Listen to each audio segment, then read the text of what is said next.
Deputy Chief of Police Mark Reynolds had spent years chasing criminals through the back alleys of the city, handling high-stakes cases that kept him awake at night. He had seen the worst of humanity, but he had also learned the value of resilience.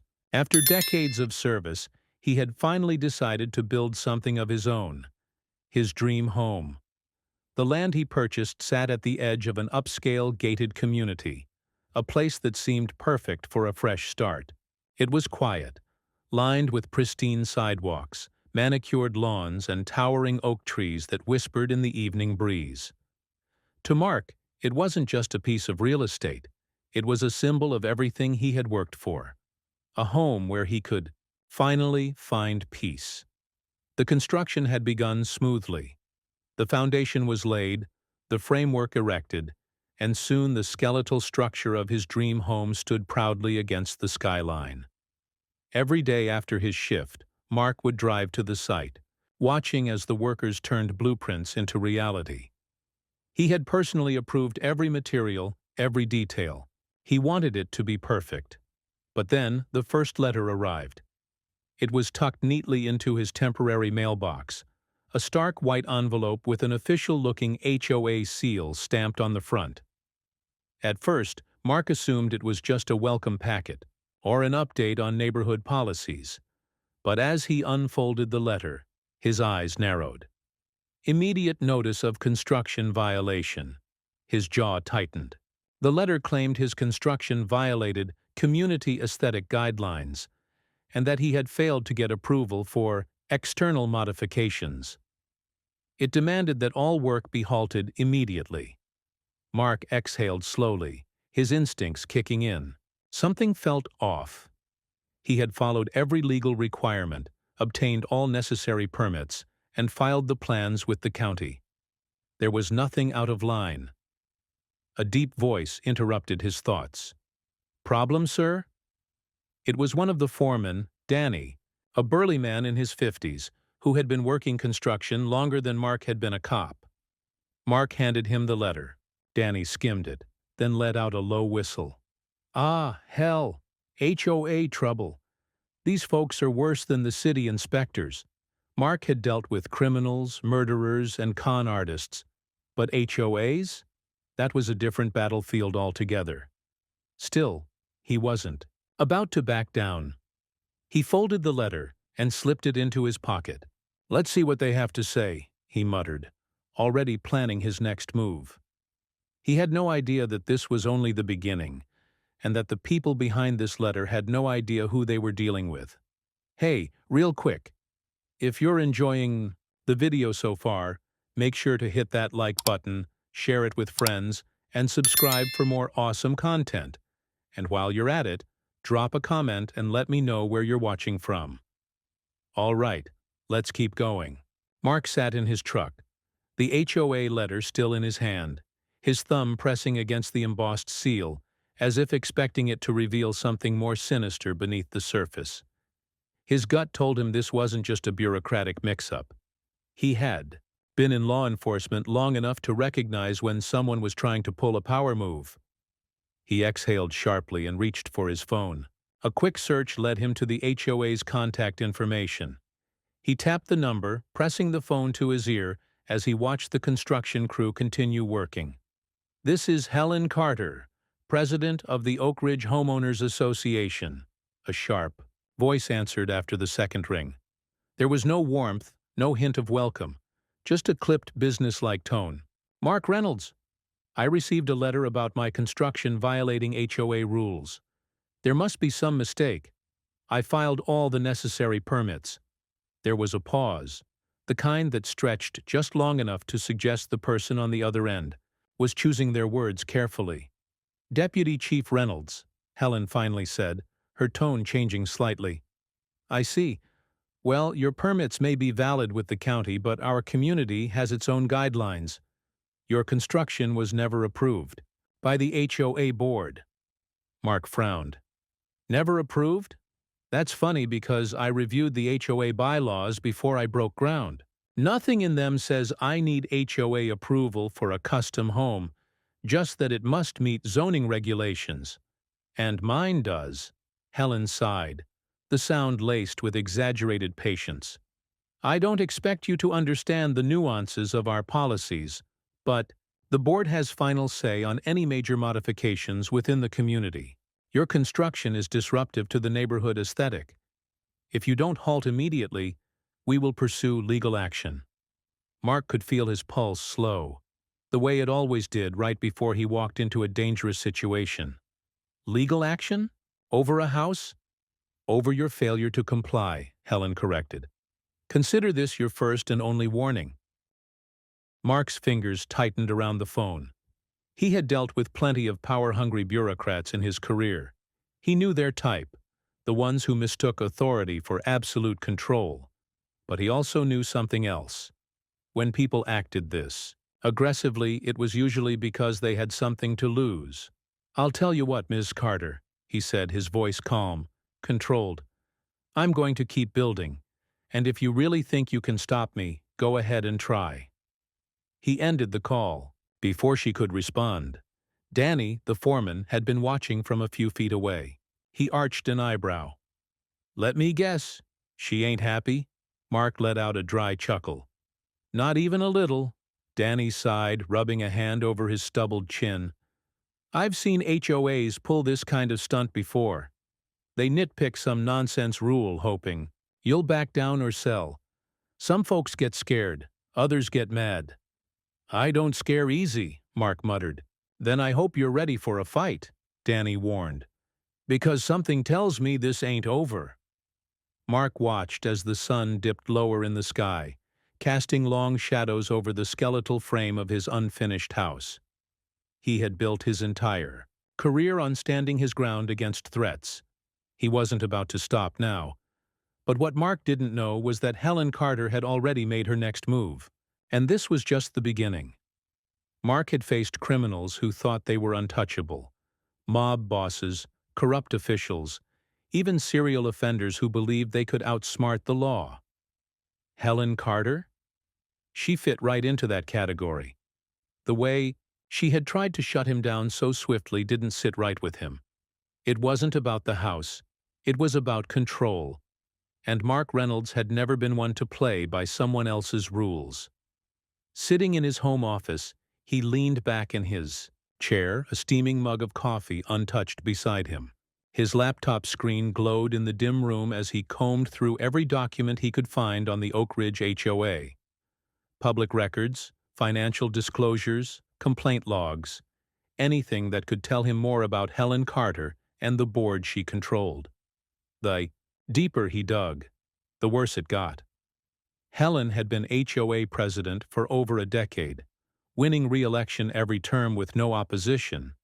That alone was suspicious, but it was the pattern of selective enforcement that caught Mark's eye. A retired veteran had tried to install a wheelchair ramp for his wife. Denied. A young couple had attempted to repaint their home. Fined. A widowed mother had been forced to tear down a backyard playset for her children. Unauthorized structure. Yet Helen's own property had been renovated multiple times without issue. Several of her board members had upgraded their homes as well. Bigger driveways, new landscaping, even entire additions, all without a single complaint. It wasn't just hypocrisy. It was a scam. Mark's jaw clenched as he scrolled through archived community meetings. Homeowners who fought back often found themselves drowning in fines, lawsuits, or, worse, mysteriously pressured to sell their homes. And that's when it hit him. They don't want to stop construction. They want the land. His land sat at the edge of the community, bordering a soon-to-be-developed commercial zone. If the HOA could push him out, they could likely flip the property for a massive profit. And it wasn't just about him. Helen had done this before. Homeowners who couldn't afford to fight back sold their properties at below market value, only for those same homes to be mysteriously purchased by shell companies linked to HOA. Board members, it was fraud. Plain and simple. A low chuckle escaped him, devoid of humor. He had spent years chasing down criminals who ran scams just like this. The only difference was Helen Carter had dressed hers up in bylaws and community rules. But Mark Reynolds wasn't. Just any homeowner. Reaching for his phone, he made a call.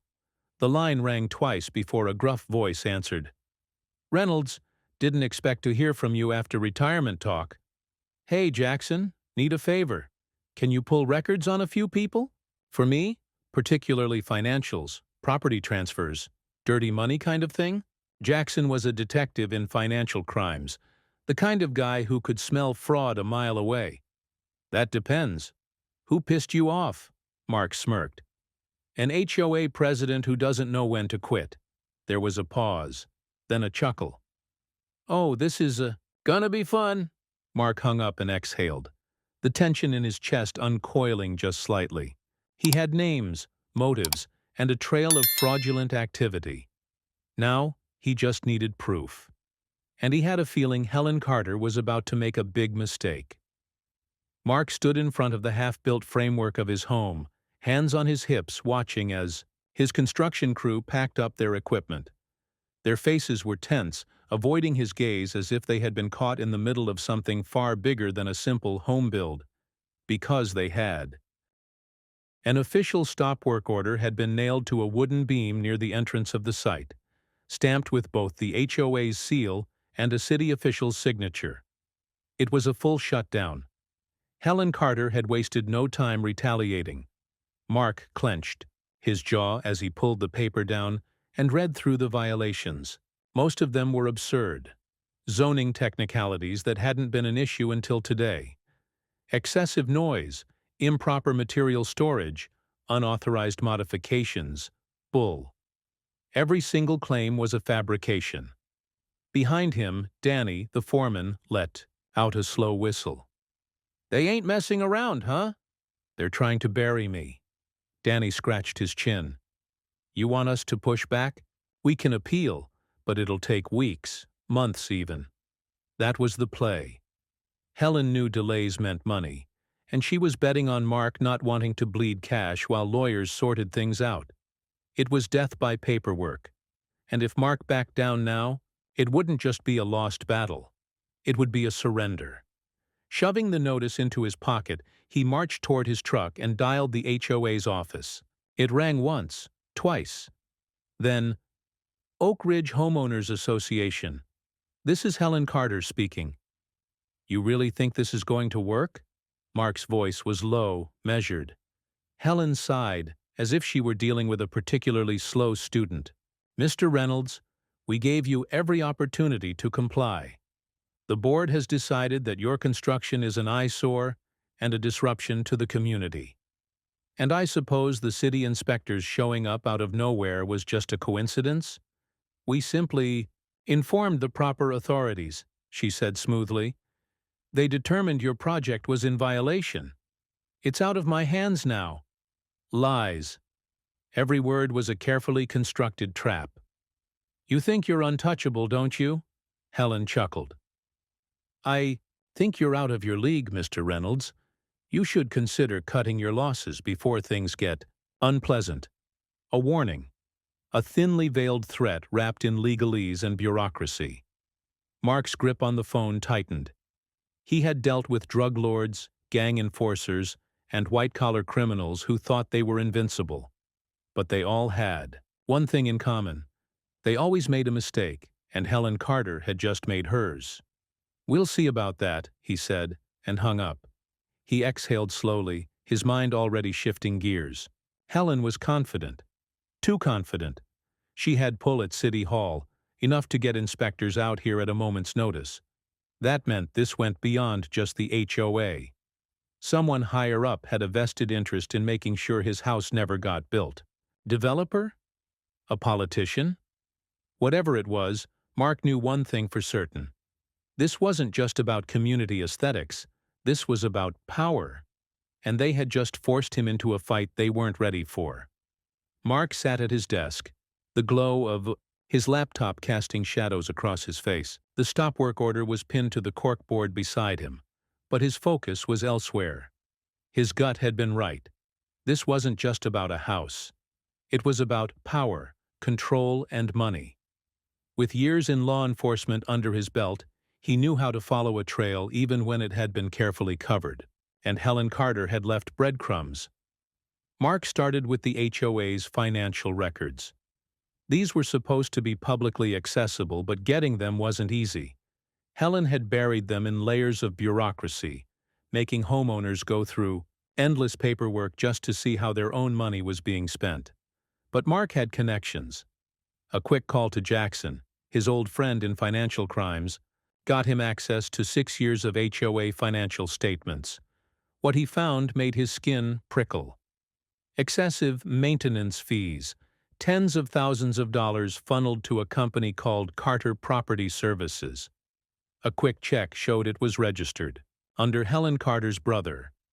Legal expenses, outrageous sums supposedly used for community enforcement.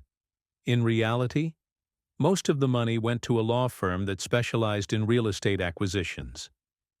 Unexplained withdrawals, large amounts, vanishing every few months, marked under discretionary spending, with no receipts to back them up. This wasn't just mismanagement, this was embezzlement, and Mark wasn't even done. He cross-checked violations issued by the HOA over the past 5 years. It didn't take long to spot the pattern. Minority homeowners were fined at nearly 3 times the rate of others. People who challenged Helen in board meetings saw sudden violations slapped on their homes. Homes that were foreclosed due to unpaid fines were later bought by mysterious LLCs, companies linked to board members. Helen Carter wasn't just running an HOA. She was running a racket. She used fines, lawsuits, and intimidation to drive homeowners into submission or force them out entirely. And when they left, their homes were scooped up and resold for massive profits. Mark's stomach tightened. He had seen corruption before, but not like this. Not in plain sight. Not hidden behind smiling suburban facades and manicured lawns. Mark leaned back in his chair, rubbing his temple. The pieces were coming together. Why? Had Helen been so desperate to shut him down? Because his land wasn't just any lot. It bordered a future commercial development. If she could force him out, the HOA could sell his property to a developer, one that likely had deep pockets and no patience for holdouts. A few phone calls later, Mark confirmed his worst suspicion. The upcoming development? It was being spearheaded by a company called Ridge Point Developments, and guess who was on their advisory board? Helen Carter. Mark exhaled, steadying himself. He now had real evidence, documents, financial discrepancies, and a pattern of corruption that stretched back years. But he couldn't move recklessly. Helen had connections, city officials, legal teams, people who could bury this if he wasn't careful. He needed to be smarter. Mark encrypted his findings, backed them up to multiple hard drives, and sent copies to 2 trusted sources, Jackson in financial crimes and Lisa Caldwell, an investigative journalist known for exposing real estate fraud. Then, he leaned forward, staring at his laptop screen. It was time to push back, but Helen Carter wasn't the kind of person to go down without a fight. And Mark had a feeling she already knew he was onto her. The letter arrived without a return address, slipped under his front door like a whisper in the dark. Mark picked it up, his instincts already firing. The envelope was standard, no markings. He peeled it open, his fingers steady, but his pulse quickened as he unfolded the single sheet inside. Drop it. Now, or you'll regret it. No signature, no explanation. Just a warning. Mark exhaled through his nose, staring at the words. He had received threats before, plenty of them. As a cop, it came with the job. But this was different. This wasn't some street thug or desperate criminal. This was suburban warfare, hidden behind polite smiles and neighborhood barbecues. Helen Carter had just made this personal, but instead of fear, a slow, determined smirk curled on Mark's lips. They were scared. Mark leaned back in his chair, the gears in his mind turning. If Helen and her people were willing to intimidate him, they were watching him closely. That gave him an opportunity. That night, He created a fake legal document. It was a phony lawsuit, a carefully crafted set of papers that claimed he was filing fraud charges against the HOA. It detailed embezzlement, property scams, and illegal developer deals. It was a trap. Mark printed the documents deliberately, leaving them out on his desk while keeping the real evidence locked away. Then he waited, and it didn't take long. 3 nights later, at exactly 2:37 a.m., Mark's motion sensor pinged. He had set up a small hidden camera in his home office after receiving the letter, just in case. Now, watching from his phone, he saw a shadow move. Someone had broken in. The figure was careful, methodical. They avoided the main rooms, heading straight for his office. Not a petty thief. Someone who knew exactly what they were looking for. Mark didn't waste time. He slipped out of bed, moving silent as a ghost. His service weapon was locked away, so he grabbed the next best thing, a baton from his old patrol days. As he reached the hallway, he could hear papers rustling. Gotcha. Mark flicked on the light. The intruder froze. A man in his late 40s, stocky, dressed in black, one of Helen Carter's board members. His face drained of color. Shit. Mark didn't blink. Looking for something? The man's eyes darted to the fake lawsuit on the desk. His fingers twitched like he wanted to grab it and run. I was just... Let me guess. You thought this would disappear before I sent it to my lawyer? Mark stepped forward, tapping the baton lightly against his palm. Bad news. That document? It's fake. The intruder's mouth opened slightly in confusion, realization creeping in. But what it confirms, Mark continued, voice low and sharp, is that you and Helen are scared. And that means I'm onto something real. The man's breathing grew, uneven. He took one slow step back. Mark lifted his baton, pointing it at the man's chest. You have 2 options. 1, you tell me exactly what Helen is planning. Or 2, crash. The man lunged for the window, smashing through it before Mark could grab him. He tumbled onto the lawn, rolled to his feet, and sprinted into the night. Mark rushed to the window, watching as the man disappeared into the shadows. He didn't bother chasing. The real game had just begun. Mark retrieved the camera footage and made 3 copies. One for himself, one for Jackson in financial crimes, and one for Lisa Caldwell, the investigative journalist. When Helen Carter found out her goon had been caught, she would know the clock was ticking, but Mark was done playing defense. It was time to take the fight straight to her. The HOA boardroom was packed, the tension thick enough to choke on. Mark Reynolds sat near the front, his hands folded, his expression unreadable. Around him, homeowners murmured, their unease filling the air like static before a storm. At the head of the long table, Helen Carter sat rigid, her sharp blue suit as polished as her forced smile. She had stacked the room with loyalists, board members who had profited from her schemes. But there were cracks in the foundation. Some looked nervous, others avoided eye contact. They knew. Mark stood slowly, letting the silence settle before he spoke. For years you've been told this HOA works in your best interest. His voice was steady, controlled. But the truth? It's been nothing but a personal cash register for a select few.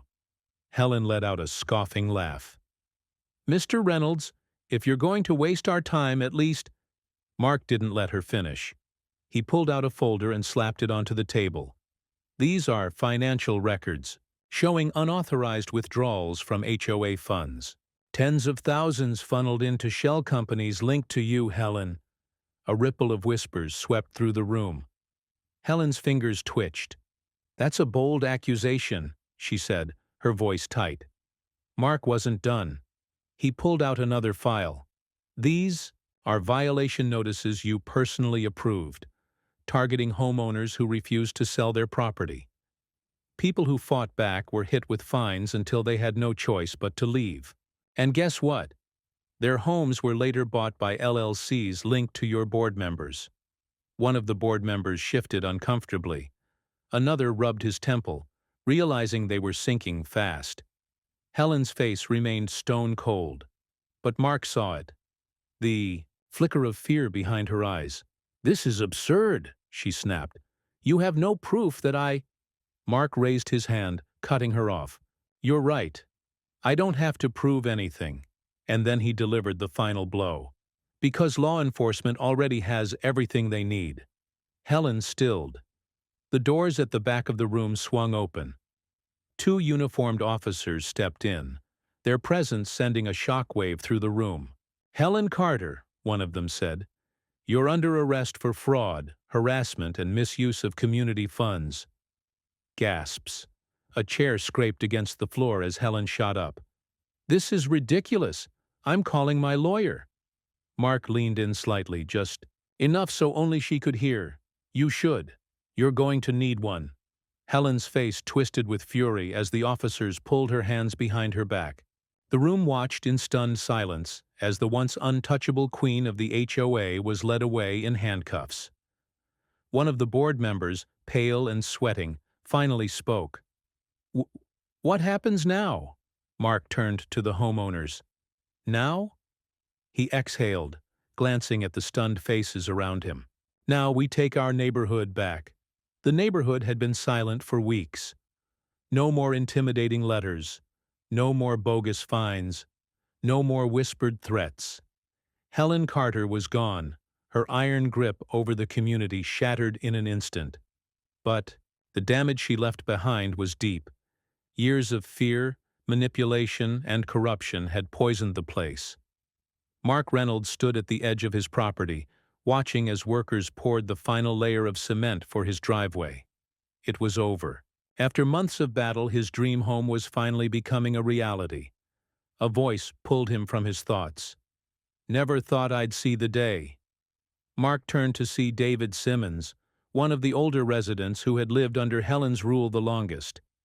Mark smirked. "You and me both." David crossed his arms. "You did what no one else could. You took her down." Mark exhaled. "She had it coming. Someone just needed to push back." David nodded. "A lot of us wanted to, but we were afraid." He glanced around the street, where small changes had already begun. Porches being repainted, lawns no longer obsessively trimmed to fit Helen's impossible standards. "We're free now." Mark's phone buzzed. A text from Jackson, HOAs under full audit. Investigators found more fraud, more arrests coming. Mark grinned. The cleanup wasn't finished, but the system was finally fighting back. Days later, the construction wrapped up. Mark stood in his finished home, taking it all in. The warm oak floors, the open concept kitchen, the backyard where he'd soon put a fire pit. It had been a war, but he had won. That night, the neighborhood gathered in the cul-de-sac for the first time in years, not for a forced HOA meeting, but for a celebration. Laughter filled the air. Someone fired up a grill. Kids rode their bikes without fear of being fined for, leaving them on the driveway. Mark sat back in a lawn chair, beer in hand, watching as the community finally felt like a community again. David clinked his bottle against Mark's. "So, Chief, you ever thought about running for HOA president?" Mark chuckled, shaking his head. "Not a chance. I just built this house.